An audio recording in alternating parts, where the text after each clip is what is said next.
اللہ تبارک و تعالیٰ کے جو نیک بندے ہیں، جو انبیاء ہیں، صدیقین ہیں، شہداء ہیں، صالحین ہیں، پھر اس امت میں نبی پاک صلی اللہ علیہ وسلم کے صحابہ کرام، اہل بیت اطہار، تابعین، محدثین، مفسرین، رب تعالیٰ کے یہ سارے بندے وہ ہیں جنہوں نے اللہ کے دین کی بڑی خدمت کی۔ اپنی جتنی صلاحیتیں اللہ نے انہیں دی تھیں وہ ساری دین کے لیے انہوں نے خرچ کی۔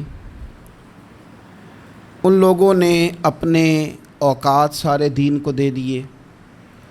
مالی وسائل جتنے ان کے پاس موجود تھے وہ سارے انہوں نے دین کو دیے۔ تبلیغ دین، اشاعت دین، ترویج دین، تشریحات دین، کتاب و سنت کے ابلاغ کے لیے جو وہ کر سکتے تھے انہوں نے سر دھڑ کی بازی لگا کے وہ کام کیا۔ آج جو دین ہم تک پہنچا ہے تو یہ اس دین میں وہ جو مخلص لوگ تھے جنہوں نے صحیح معنوں میں جد و جہد کی تھی، یہ ان کی برکت ہے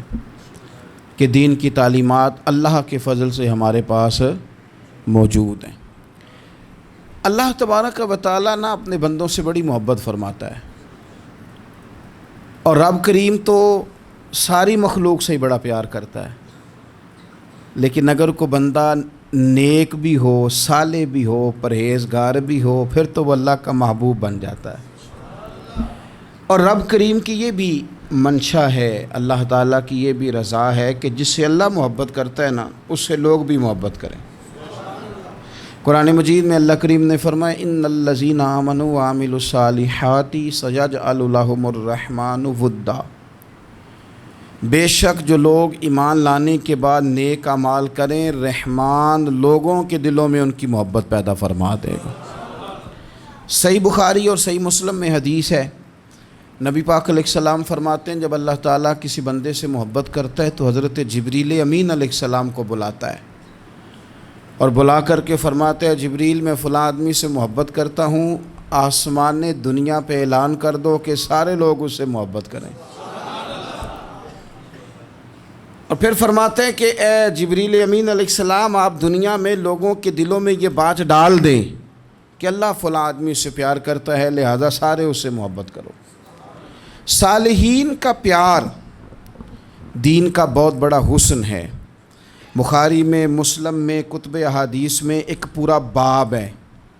کہ کسی سے محبت کرو تو اللہ کی رضا کے لیے، اور کسی سے بغض رکھو تو اللہ کی رضا، پورا باب ہے، ایک دو حدیث نہیں۔ اب ہوتا یہ ہے کہ ہمارے زمانے میں کچھ لوگ تو بیچارے ویسے ہی بڑے بعض چیزوں سے آوازان ہیں،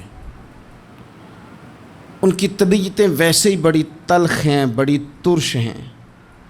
وہ ویسے ہی ذرا دنیا سے ہٹ کے چلنا چاہتے ہیں، ان کا مزاج ہے۔ وہ کیا کرتے ہیں کہ وہ بدگمانیاں پیدا کرنا، سوسائٹی کے اندر بری سوچوں کا فروغ دینا اپنے لیے وہ ضروری سمجھتے ہیں اور اپنی ذمہ داری سمجھتے ہیں۔ میں اکثر یہ مثال دیا کرتا ہوں کہ محبت بھی اگر ہم پیدا کرنا چاہیں تو پیدا ہو سکتی ہے، اور کسی کی عداوت پیدا کرنا چاہیں تو وہ کام بھی ہو جاتا ہے۔ بہو جانا چاہ رہی تھی میکے، اس نے اپنے شوہر سے یا اپنی ساس سے کہا کہ مجھے گھر جانا ہے۔ تو اب ایک پہلو تو یہ ہے کہ وہ شام کو بیٹا گھر آیا تو اماں کہتی ہے کہ پتر دیکھ، بیٹا نہیں چاہ رہا تھا کہ وہ جائے، تو اماں اس کو اس کی ذہن سازی کرتی ہے، کہتی بیٹا دیکھ تو ہر وقت اپنی ماں کے پاس رہتا ہے، باپ کے پاس رہتا ہے، بہن بھائیوں کے پاس رہتا ہے، تو بیچاری اگر 6 ماہ کے بعد 3 ماہ کے بعد تقاضا کرتی ہے تو اس کا بھی تو دل کرتا ہے نا اپنے ماں باپ سے ملنے کا۔ اب بچہ نرم ہوتا ہے، وہ شوق سے گاڑی نکالتا ہے، شوق سے چھوڑنے جاتا ہے، اس کے دل میں محبت فروغ پکڑ گئی۔ ایک پہلو یہ ہے کہ اس نے مطالبہ کیا بہو نے کہ مجھے جانا ہے میکے، تو ساس صاحبہ نے شام کو اپنے بیٹے سے کہا کہ کوئی طریقہ تو نہیں نا روز جانے کا، اور جب یہ وہاں سے ہو کے آتی ہے تو اس کا لہجہ ٹھیک نہیں رہتا، پھر یہ اس کو غلط مشورے ملتے ہیں، تو پہلے تو وہ صاحب ویسے ہی لڑائی شروع کر دیں گے کہ جانا ہی نہیں، اور جب بات بڑی بڑھے گی تو وہ جائیں گے تو ساتھ یہ کہیں گے کہ جاؤں گا ضرور پر دروازے پہ چھوڑ کے آ جاؤں گا، میں نے اندر کیوں کہ یہ بھی کسی نے پیچھے سے اس کو بھرا ہے۔ آپ کسی بندے کے بارے میں بھی، کسی کے بارے میں بھی، ہمارے تمام جگہوں پہ اسی طرح ہی ہوتا ہے، دوستوں کی محفل ہو، تنظیمیں ہوں، ہمارے دفاتر ہوں، سب جگہ کچھ لوگ باقاعدہ کام کرتے ہیں نفرتیں بھرنے کا۔ او فلانا تم نے دیکھا کیا کر رہا تھا، ذہن بناتے ہیں، بندہ اس سے الرجی کھانے لگتا ہے، نفرت کرتا ہے، کچھ ذہن بناتے ہیں یار کتنا بھلا آدمی ہے، دیکھو کتنے وقت پہ آتا ہے بیچارہ، گھر میں اس کے کوئی اور ہے بھی نہیں پھر بھی چھٹی نہیں کرتا، وقت پہ آتا ہے۔ تو یہ ذہن سازی نفرتوں کی بھی لوگ کرتے ہیں، محبتوں کی بھی۔ ایک مثال اور دے دوں چھوٹی سی، ایک مکھی وہ ہے کہ آپ کا پورا وجود موجود ہے پر وہ وہاں بیٹھے گی جہاں پیپ ہے جسم میں، باقی کسی جگہ نہیں بیٹھ، اس کا مزاج ہے غلاظت والی جگہ پہ بیٹھ، مزاج ہے، اس نے ڈھونڈ کے ہی کسی غلط بات پہ ساتھ ہی غلط، طبیعت ہے اس کی، مانتے نہیں بہت سے لوگ پر غیبت کے قائل ہوتے ہیں، ذہن میں فطور ہوتا ہے، بیٹھنا ہی غلط جگہ پہ، حالانکہ باقی سارا جسم موجود ہے، پیپ والی جگہ پہ، ریشے والی جگہ پہ، زخم والی جگہ پہ بیٹھنا ہے، اور وہاں سے اٹھ کے جب کہیں اور بیٹھنا ہے تو وہاں بیماری پھیلانی۔ ایک مکھی وہ بھی ہے جو ڈھونڈتی ہے سارا زمانہ پر بیٹھتی پھول پہ ہے، اور جب وہ پھول پر بیٹھ کر اپنے گھونسلے میں جا کے بیٹھتی ہے تو پتہ ہے وہاں کیا پیدا ہوتا ہے؟ شہد پیدا ہوتا ہے، اور شہد وہ ہے جو شفا دیتا ہے۔ آج کچھ لوگوں نے پراپوگیٹ کر دی چیزیں، ولی کیا ہوتے ہیں، درویش کیا ہوتے ہیں، صوفی کیا ہوتے ہیں، قرآن پاک پڑھو، نماز پڑھو، عبادت کرو، ختم ہو گئی بات۔ او خدا کے بندو سمجھو، یہ ولی تھے جن کو صحابہ کہا جاتا ہے، ولی ہی تھے جن کو اہل بیت کہا جاتا ہے، قرآن پاک کے دفاع کے لیے، احادیث کی حرمت کے لیے، دین کی تبلیغ کے لیے جو میدانوں میں نکلا کرتے تھے انہیں ولی کہا جاتا تھا۔ ولی کا معنی اللہ کا دوست، ان سے پیار کرنا، ان کے لیے اپنے دل میں جذبات رکھنا۔ بخاری مسلم میں حدیث ہے، نبی پاک علیہ السلام نے فرمایا جو دو لوگ رب کی رضا کے لیے آپس میں پیار کریں، جو اللہ کی رضا کے لیے آپس میں پیار کریں، اللہ ان دونوں سے محبت فرماتا ہے۔ آپ غور کریں، اللہ کے نیک بندوں کا پیار۔ سال داتا گنج بخش علی حجویری رحمۃ اللہ علیہ نے کشف المعجوب شریف میں لکھا ہے، خواجہ حسن بصری کا قول۔ خواجہ حسن بصری تابعی ہیں، حضرت مولا علی شیر خدا کرم اللہ تعالی وجہہ الکریم کے شاگرد ہیں، فیض یاب ہونے والے ہیں صحابہ سے، بڑی باریک بات کرتے ہیں، فرماتے ہیں برے لوگوں کی صحبت میں نہ بیٹھنا، برے لوگوں کی باتیں نہ سننا۔ اگر تم برے لوگوں کی صحبت میں بیٹھو گے، برے لوگوں کی باتیں سنو گے تو وہ تمہیں اچھے لوگوں سے بدگمان کر دیں گے، تمہاری فکر میں، تمہارے ذہن میں وہ اچھے لوگوں کے خلاف چیزیں بھر دیں گے۔ برے لوگوں کی صحبت اچھے لوگوں سے بندے کو دور کر دیتی ہے۔ تو بھائی اچھے لوگوں کی صحبت میں آئیں گے آپ تو اچھے لوگوں کے بارے میں آپ کی ذہن سازی ہوگی۔ اللہ کے نیک بندوں سے پیار کریں، ان کے ساتھ محبت کریں، ان کے لیے اپنے دل کے اندر اچھے جذبات، یہ ہمارے پاس ہیں داتا علی حجویری، ان کے مزار شریف پہ حاضری دیں۔ دیکھیں غلط کام جہاں ہوتا ہو، غلط کام کو روکا جاتا ہے، اصل چیز کو بدل نہیں دیا جاتا۔ داتا صاحب محسن ہیں اس امت کے، اور ڈاکٹر اقبال نے کہا سید حجویر مخدوم امم۔ داتا صاحب تو وہ ہیں کہ امت ساری کے مخدوم ہیں، ساری امت کو ان کی خدمت کرنی چاہیے۔ داتا صاحب رحمۃ اللہ تعالیٰ علیہ کی کشف المعجوب آپ پڑھیں تو سطر سطر روشنی، جگہ جگہ آپ کے لیے خیر، تعلیمات۔ داتا صاحب نے دین کا کام کیا، ڈیوٹی کی۔ عرس شریف پہ تو میں بھی نہیں جا پاتا، رش بڑا ہوتا ہے، خرافات بھی بعض جگہ پہ بڑی ہوتی ہیں، بعض ایسے کام ہوتے ہیں جو قطعاً نہیں ہونے چاہیے اور ان کی ہر فورم پہ مذمت ہونی چاہیے، پر ہمیں داتا صاحب کی حاضری تو نہیں نہ چھوڑنی چاہیے۔ ہمیں تو کوشش چلیں عرس سے پہلے یا عرس کے بعد، میری اپیل ہے ضرور جائیے گا، اور جا کے نا تو ضروری نہیں کہ آپ کوئی خاص دل کے اندر بات ہی لے کے جائیں۔ آپ داتا صاحب جا کر صرف اتنا کہیں کہ حضور آپ نے جو دین کی خدمت کی ہے، ہم تو اس خدمت پر آپ کو سلامی دینے آئے ہیں۔ ہم تو صرف سلام کرنے ہیں کہ آپ نے کمال نوکری کی دین کی۔ اپنے بزرگوں کے ساتھ اپنی عقیدت، اپنی ارادت، اپنی محبت، اپنا پیار مضبوط کریں، ان کے لیے اپنے دلوں کے اندر خیر کے جذبات ہمیشہ رکھیں۔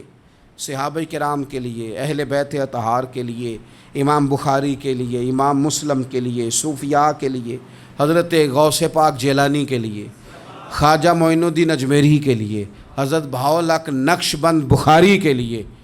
حضرت سیدنا داتا علی اجمیری کے لیے،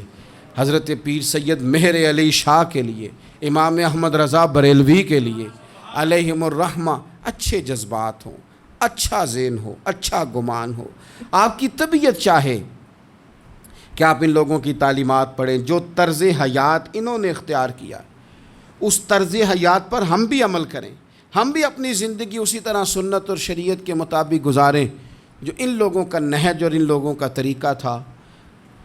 الترغیب و ترہیب میں ایک روایت موجود ہے، ایک تابعی بزرگ ہیں حضرت ابو ادریس خولانی رضی اللہ تعالیٰ، وہ کہتے ہیں میں دمشق کی جامع مسجد میں داخل ہوا تو میں نے دیکھا کہ ایک نوجوان، بالکل کالی داڑھی لیکن بڑے خوبصورت چمکتے ہوئے دانت ان کے، لوگ ارد گرد کافی سارے بیٹھے تھے، مختلف مسائل پہ بات کر رہے تھے۔ جب لوگ الجھ جاتے نا اور کسی مسئلے میں ان سے کام آگے نہ بڑھ پاتا تو وہ پھر اس نوجوان کی طرف رجوع کرتے اور وہ جوان دو چار باتوں میں فوراً مسئلہ حل کر دیتے۔ کہتے میں نے ایک شخص سے پوچھا یہ کون ہے اتنی نورانی شخصیت؟ تو کہتے ہیں مجھ سے کہنے لگے آپ نہیں جانتے، یہ تو صحابی رسول حضرت معاذ ابن جبل رضی اللہ تعالیٰ، یہ تو نبی پاک صلی اللہ علیہ وسلم کے صحابی حضرت معاذ بن جبل ہیں۔ کہتے ہیں میری طبیعت نہ لگ گئی ان کے ساتھ، میرا ان کے ساتھ دل کا لگاؤ ہو گیا، محبت ہو گئی،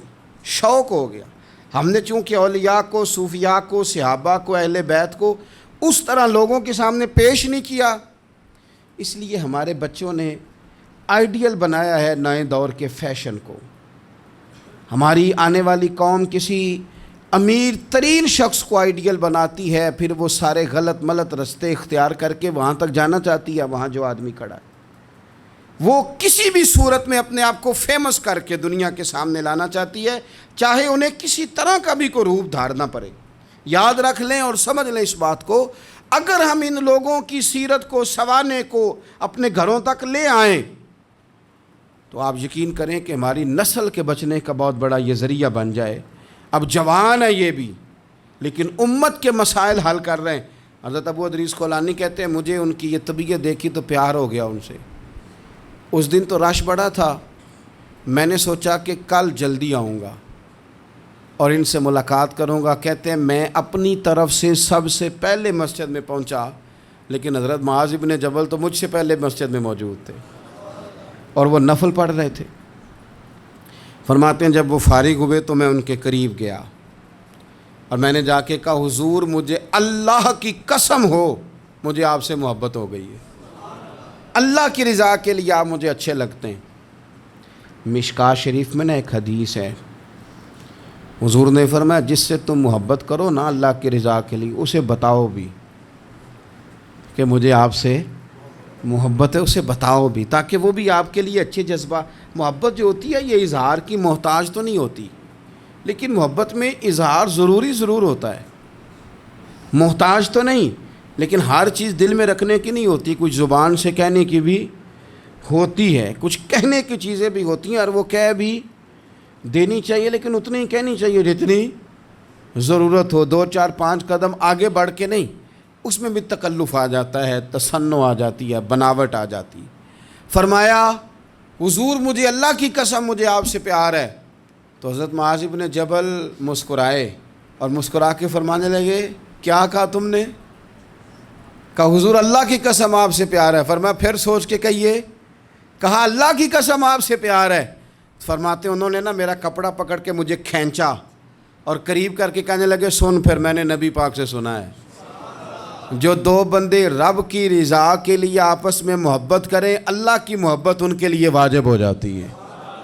پھر اللہ ان سے پیار کرتا ہے اگر وہ اللہ کی رضا کے لیے محبت کریں۔ ہماری محبتوں میں نا دنیاوی اغراض بڑھیں، اوئے ہوئے ہوئے،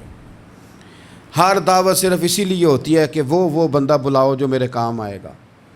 ہر تحفہ اس لیے آگے کی طرف روانہ کیا جاتا ہے کہ اس شخص کو بلاؤ جو کل میرے کام آئے گا۔ عزیز بھائی، اللہ کے نیک بندے سے اللہ کا بندہ سمجھ کے پیار کریں، اور اللہ کا نیک بندہ سمجھ کے اس کے ساتھ فوٹو آنا ضروری نہیں، اس کے ساتھ پیار ہونا ضروری ہے۔ اور اگر محبت اخلاص والی ہو، پیار والی ہو، عقیدت والی ہو، تو حضرت ابو ذر غفاری نے تو کہا تھا یا رسول اللہ اگر بندہ کسی نیک بندے سے پیار کرے، نہ اس سے مل سکے نہ اس طرح کے کام کر سکے، پھر بھی کوئی نتیجہ نکلے گا، تو حضور نے فرمایا پیار خالص کرے، اللہ قیامت کے دن دونوں کو جمع فرما دے گا۔ جو جس سے محبت کرے گا صبح قیامت اسی کے ساتھ ہوگا۔ شاید اسی لیے کسی پنجابی کے شاعر نے کہا تھا کہ اساں جے ہاں گناہیاں دا جدوں اعمال نامہ پھرول ہوئے، ذرے ذرے نے سامنے آ جانا ہے، جو جو منہ تھی بولیا بول ہوئے، اساں بھی کول حضور دے بیٹھ رہنا ہے، لکھ عمل ترکڑی تول ہوئے، ادو کولوں کی رب نے حساب لینا جڑا بیٹھا ہی محمد دے کول ہو۔ تو اللہ کے بندوں سے اللہ کی رضا کے لیے پیار کریں، اس میں للہیت پائی جائے، للہیت ہو، اس میں کوئی اور نہ ہو، بندہ ہو اور اللہ کی رضا ہو، یعنی درمیان میں رب ہو، اور تیسرا وہ شخص ہو۔ رضا الہی جب مقصود ہو پھر شکوے بھی پیدا نہیں ہوتے، پھر شکایتیں بھی پیدا نہیں ہوتی، پھر اپنی مرضی کے بندہ جملے بھی نہیں بیان کرتا، پھر کسی جگہ کوئی تکلف بھی اس میں نہیں پایا جاتا۔ تو خالصۃ لوجہ اللہ تعالی آپ اللہ کے بندوں سے محبت کریں، اور خاص ان کے لیے جذبات پیدا کریں، آپ کی طبیعت میں خاص جذبہ ہو، خاص شوق ہو، کسی پراپوگیٹ کرنے والے کے کسی پراپوگنڈے کا شکار نہ ہو، آپ کی طبیعت ہو، طبی میلان ہو، ذوق ہو۔ حضرت حرم بن حیان تابعی ہیں، فرماتے ہیں جب میں نے یہ حدیث سنی نا کہ نبی پاک علیہ السلام نے فرمایا ہے کہ حضرت اویس کرنی ان کی دعا کی برکت سے اللہ میری امت کے لوگوں کی بخشش کرے گا،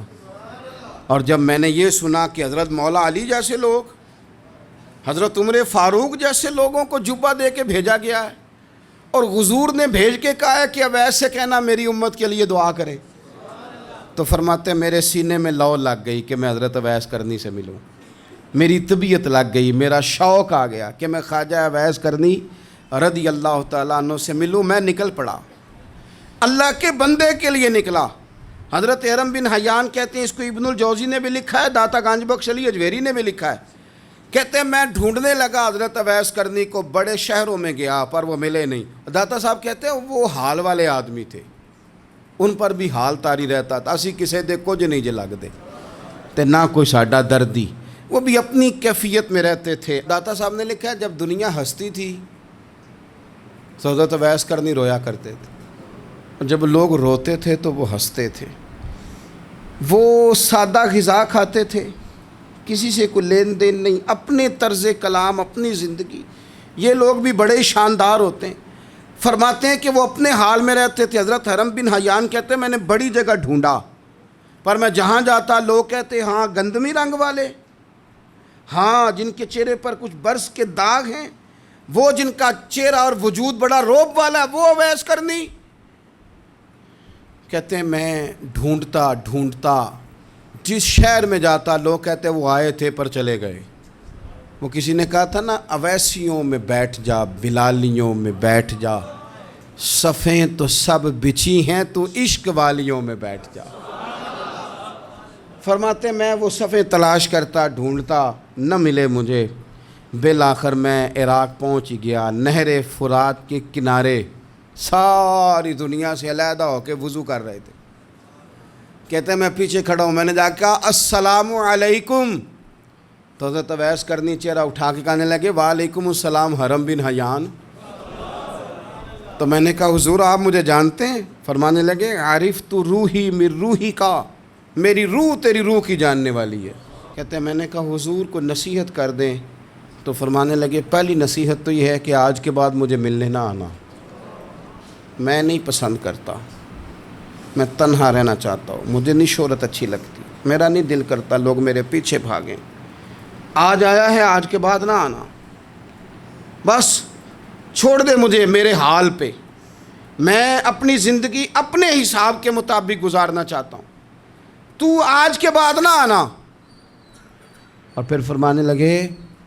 اگلی نصیحت یہ ہے کہ جو رب نے تجھے دے دیا ہے نا اس پہ راضی ہو جا، اگر اس پہ راضی نہیں ہوگا تو تکلیف میں رہے گا۔ فرماتے ہیں میں نے پھر کہا میرے لیے دعا کر دیں، تو انہوں نے ہاتھ اٹھائے، کہنے لگے یا اللہ میری اور اس کی جنت میں ملاقات کرا دینا۔ تو انہوں نے چہرے پہ ہاتھ پھیرے اور فرمانے لگے اب تو جا، میں کوشش کروں گا تجھے دعاؤں میں یاد رکھوں، تو بھی کوشش کرنا مجھے دعا میں یاد رکھنا۔ فرماتے ہیں یہ کہتے کہتے نا وہ رستہ بدل گئے، اور گلی کا کونا وہ جب مڑے تو پھر میں ڈھونڈتا رہا، دوبارہ زندگی بھر ملے نہیں، لیکن میرا پیار سچا تھا، وہ مجھے ویسے تو نہیں ملے پر خواب میں کئی دفعہ مل جاتے ہیں، اور خواب میری وچ بھی آیا ماہی، تو میں پھر وہ گل وچ پا لئیاں باواں، تے ڈر دی ماری اکھ بھی نہ کھولا کتے پھر بچھڑ نہ جاواں۔ فرماتے ہیں مجھے محبت ہو گئی، خواب میں زیارت ہو جاتی۔ اچھے لوگوں سے پیار کریں، اچھے لوگوں کی طرز اختیار کریں، ذہن کو جتنا مثبت کر سکتے ہیں، جتنا منفی خیالات سے دور کر سکتے ہیں اتنا کریں۔ اپنی اصلاح اسی وقت ہوگی جب آپ کسی اصلاح والے کے قریب بیٹھیں گے، اچھے لوگوں کی سنگت اختیار کریں گے، اچھے لوگوں کی طرف آپ سفر کریں گے، پھر آپ محسوس کریں گے کہ بڑی ساری آسانیاں اللہ تعالیٰ نے ہمارے لیے پیدا کی ہیں۔ رب تعالیٰ ہمیں سمجھنے کی توفیق عطا فرمائے۔